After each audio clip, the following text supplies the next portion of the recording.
Hi అండి, అందరికీ welcome to Devi Ramesh videos.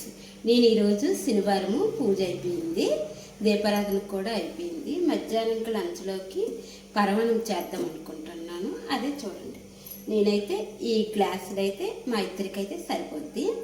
అందుకనేసి గ్లాసు క్వార్టర్ రైస్ అనమాట ఇది. ఈ రైస్తో చేస్తున్నాను. ఇప్పుడు ఈ కడగాల్సిన లేదు, ఇందులోనే ఎసరు పెట్టాను. ఎసరుని మరుగుతుంది, వేసేస్తున్నాను. ఈ ఉడికినంతసేపు బెల్లం అనేది సైడ్ని కర్ర తీసుకుందాం.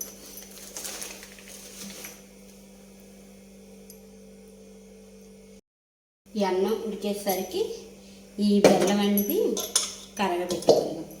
కొంచెం వాటర్ వేసి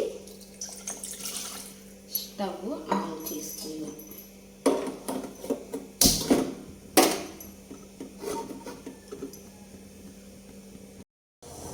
బెల్లం అయితే పాకం రావసరం లేదు. నేనైతే పెద్దది అవ్వడం వల్ల కొంచెం లేట్ అయింది.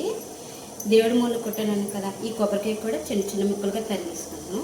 అన్నం కూడా ఆల్మోస్ట్ ఉడికిపోయింది.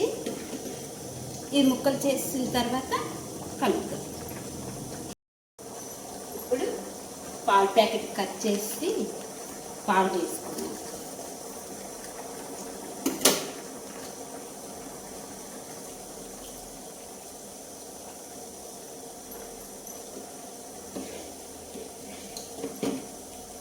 అన్నం ఇలా ఉడికితే సరిపోతుంది. మిగతాది అనేది బెల్లం పాకం అనేది వేస్తాం. పాకం రావస్తాం లేదు, ఓడి కరిగితే సరిపోతుంది. నేనైతే పెద్ద ముక్క వేయడం వల్ల కరగడం లేట్ అయింది. మీరు మాత్రం చిన్న చిన్న ముక్కలుగా కట్ చేసుకొని వేసుకోండి. ఇప్పుడు ఈ బెల్లం వాటర్ అనేది ఇందులో వేసుకుందాం. అన్నం ఉడికిపోయింది. ఇందులో ఇసుకైనా ఏమైనా ఉంటాయనేసి ఇలా వడకట్టుకోవడం, లేకపోతే అందులో రాళ్ళు అలాంటివన్నీ ఉంటాయి కదా. ఇది కలుపుకొని ఆల్మోస్ట్ పరమాన్నం అయితే రెడీ అయిపోయింది. ఈలోపు నేతిలోని జీడిపప్పు, కిస్మిస్ అవన్నీ ఫ్రై చేసుకోవడమే. కొబ్బరి ముక్కలు, గ్యాస్ మాత్రం సిమ్లో పెట్టుకోవాలి. పరమాన్నం ఇక్కడ రెడీ అవుతుంది. ఈలోపు మనం కిస్మిస్, జీడిపప్పు ఇవన్నీ ఫ్రై చేస్తాం. నెయ్యి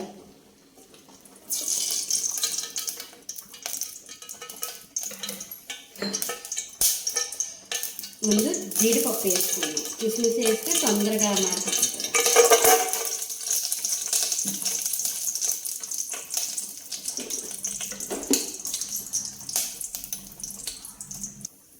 తర్వాత కిస్మిస్,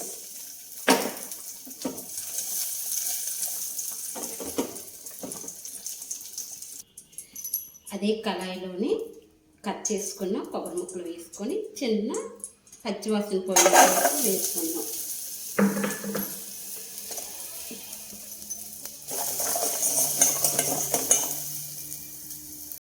మనం వేయించి పెట్టుకున్న ఈ కొబ్బరి ముక్కలు ఇందులో వేసేయాలి. అలాగే కిస్మిస్, జీడిపప్పు కూడా వేసేయడమే. ఇలా బాగా కలిపి పెట్టుకొని పరమాన్నం అయితే ఆల్మోస్ట్ రెడీ అయిపోయింది. లాస్ట్లోని యాలకుల పొడి అనేది వేసినవి వేసి పరమాన్నం అయితే రెడీ అయిపోయిందండి.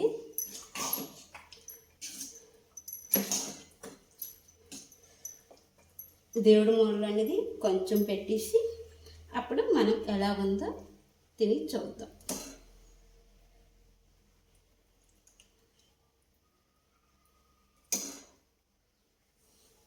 వెళ్తున్నా, టేస్ట్ చూద్దామండి. కొబ్బరి ముక్కతో, కిస్మిస్, జీడిపప్పుతో తింటాం. కాలుతుంది, చాలా వేడిగా ఉంది. ఇప్పుడే కదా గ్యాస్ ఆఫ్ చేసాం.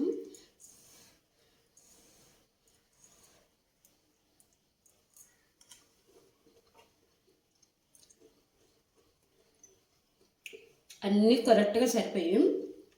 బెల్లం, కొబ్బరి ముక్కలు, జీడిపప్పు అన్నీ వేయడం, యాలకుల పొడి, టేస్ట్ అయితే ఎక్సలెంట్గా వచ్చిందండి. నేనైతే ఎప్పుడు స్వామివారికైనా ఇలా శనివారమైనా ఏదోలా చేస్తాను. మీకు ఈ వీడియో నచ్చితే సబ్స్క్రైబ్ చేయండి, కొంచెం సపోర్ట్ చేయండి. మా వీడియోని ఇంతవరకు చూసిన వాళ్ళకి చాలా చాలా థ్యాంక్స్. ఇంతే ఈ వీడియో. Thank you, bye.